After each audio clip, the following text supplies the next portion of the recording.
নমস্কার, Ramakrishna TV YouTube চ্যানেলের পক্ষ থেকে সকল মা, বাবা, দাদু, দিদা, ঠাকুমা, ঠাকুর দাদাদের জানাই অনেক অনেক ভালোবাসা, প্রীতি ও আন্তরিক শুভেচ্ছা। সবাই ভালো আছেন, ভালো থাকবেন। আমি আবারও চলে এসেছি শ্রী শ্রী রামকৃষ্ণ মিশনের স্বামী গীতানন্দ মহারাজজির লেখা ভাগবত কথা সম্পর্কে আলোচনা করতে।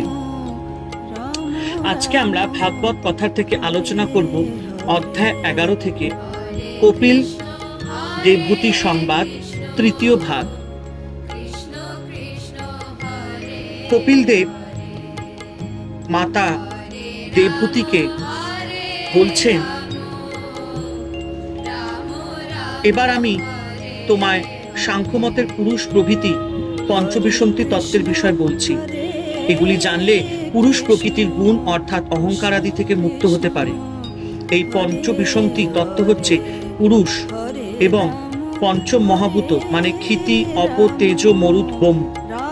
পঞ্চ তৎমাত্র গন্ধ, রস, রূপ, স্পর্শ, শব্দ, অন্তঃকরণ, মন, বুদ্ধি, চিত্ত, অহংকার। পঞ্চ কর্মেন্দ্রিয় বাক, পানি, পাদ, পায়ু, প্রস্থ ও পঞ্চ জ্ঞানেন্দ্রিয় চক্ষু, কর্ণ, নাসিকা, জিহ্বা, ত্বক। পুরুষ হচ্ছেন অনাদি মানে নিত্য, নির্গুণ, সর্বব্যাপক এবং অনন্ত। তিনি স্বপ্রকাশ ও চৈতন্য স্বরূপ পরমাত্মা। ত্রিগুণময় প্রকৃতি থেকে সম্পূর্ণ ভিন্ন। জড় জগতের প্রকাশ পুরুষের শক্তিতেই সম্পন্ন হয়। এই পরমাত্মা স্বরূপ পুরুষ সৃষ্টি করতে ইচ্ছা করলে তার নিজেরই ত্রিগুণাত্মিকা শক্তি, যাকে প্রকৃতি বলা হয়, সে পুরুষের সম্মুখে উপস্থিত হয়। তখন সেই পুরুষ প্রকৃতিকে ঐক্ষেত্র মানে অবলোকন করে, অর্থাৎ স্বীকার করে। প্রকৃতি হচ্ছে সত্য, রজ, তমগুণাত্মক। এই ত্রিগুণের দ্বারা প্রকৃতি নিজেরই মতো ত্রিগুণময় কার্যসমূহের সৃষ্টি করে। পুরুষ প্রকৃতিকে দেখেই প্রকৃতির আবরণ শক্তিরূপ অবিদ্যার প্রভাবের সৃষ্টি বিষয় মুক্ত হয়ে পড়েন। পুরুষ নির্গুণ, নিষ্ক্রিয়, সদানন্দময় হলেও প্রকৃতির দ্বারা আবিষ্ট হয়ে আমি প্রকৃতি এই রূপ মনে করে এবং নিজেকে প্রকৃতির অনুষ্ঠিত কার্য সকলের কর্তা বলে অভিমান করে। এই প্রতীত্যাভিমানই পুরুষের বদ্ধভাব। এই বদ্ধভাবের জন্যই পুরুষ কর্মাধীন হয়ে জন্ম মৃত্যুর প্রবাহে বারবার গতায়াত করতে থাকে। পরমাত্ম স্বরূপ চৈতন্যময় পুরুষ জীবরূপে দেহাদিতে আবদ্ধ হলেও স্বরূপত তিনি নিত্য, নির্গুণ, নির্বিকার, কৃতিত্ব, অভিমান রহিত। সেই জন্য পুরুষে প্রকৃতির সুখ দুঃখ সংক্রমিত হয় না। জন্ম মৃত্যু, সুখ দুঃখ প্রভৃতি ভাব পুরুষের যথার্থ নেই।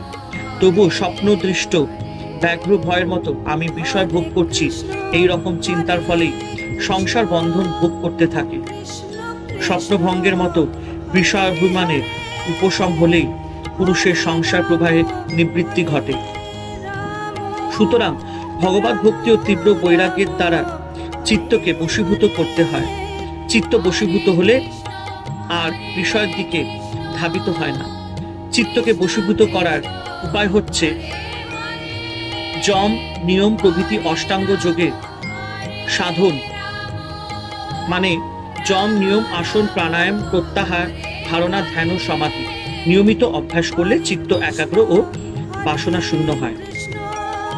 তখন শ্রদ্ধা ও প্রেমের সাথে শ্রী ভগবানের কথাদের শ্রবণ করা আবশ্যক। সকল প্রাণীর প্রতি সমদৃষ্টি, অপরের প্রতি শত্রু ভাব ত্যাগ, অনাসক্তি, ব্রহ্মচর্য বৃথা, বাক্যালাপ পরিত্যাগ করে মৌনভাব অবলম্বন এবং নিজের বর্ণাশ্রম ধর্মের অনুশীলন করা উচিত।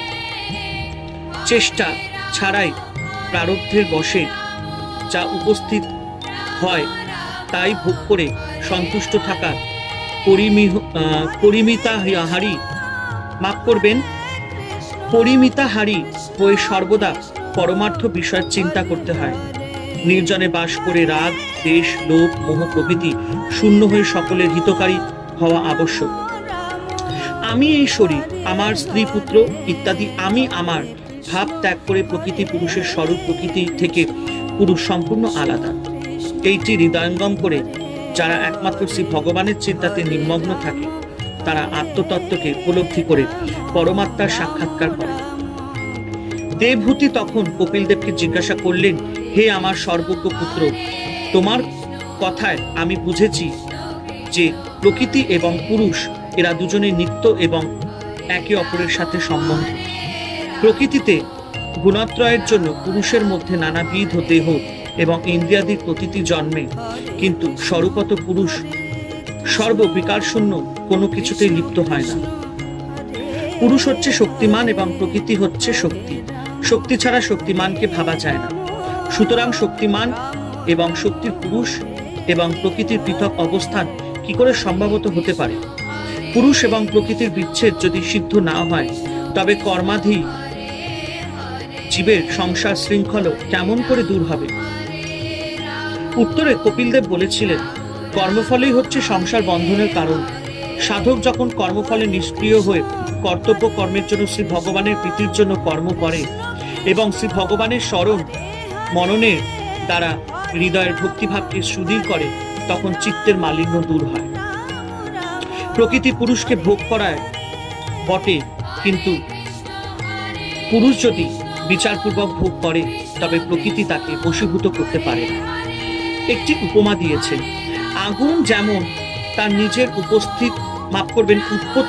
স্থল কাষ্ঠকে দগ্ধ করে ফেলে, সেই রকম পুরুষের মোহ উৎপাদিকা প্রকৃতি সাধকের তপস্যার বলে অবিদ্যা রূপ ত্যাগ করে অন্তর্হিত হয়।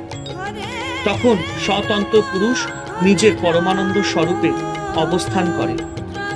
অজ্ঞ ব্যক্তিরা প্রকৃতিকে অনর্থকারিণী বলে মনে করে, কিন্তু আমাদের সমর্পিত প্রাণ আত্মারাম মুনিরা প্রকৃতি পুরুষের পৃথকত্ব বিচার করে পরমানন্দ লাভ করে। প্রকৃতি আর তাদের কোনো অমঙ্গল করতে পারে না। অসংখ্য ধন্যবাদ, এবং আমি সকল পরিবারের সদস্যদের কাছে ক্ষমা চেয়ে নিচ্ছি উচ্চারণে যদি কোনো ভুল হয়ে থাকে, এবং সকল মা বাবা ঈশ্বরের কাছে এবং আপনাদের কাছে আমি ক্ষমা চেয়ে নিচ্ছি দুইটি উচ্চারণ ভুল হওয়ার জন্য। সেটিকে আমি সঠিক করে নিয়েছি। রামাকৃষ্ণ টিভি ইউটিউব চ্যানেলকে ভালোবাসা দেবেন, ভালোবাসতে থাকবেন এবং পাশে থাকা বেল আইকনটি অবশ্যই প্রেস করে দেবেন, যাতে এরকমই সুন্দর সুন্দর পজিটিভ ভিডিও নোটিফিকেশন আপনাদের কাছে পৌঁছে যায়। হরে কৃষ্ণ কৃষ্ণ কৃষ্ণ হরে হরে, হরে রাম রাম রাম হরে হরে। জয় শুভ শম্ভু, জয় দেবী দুর্গা দুর্গতি নাশিনী, জয় মা কালী।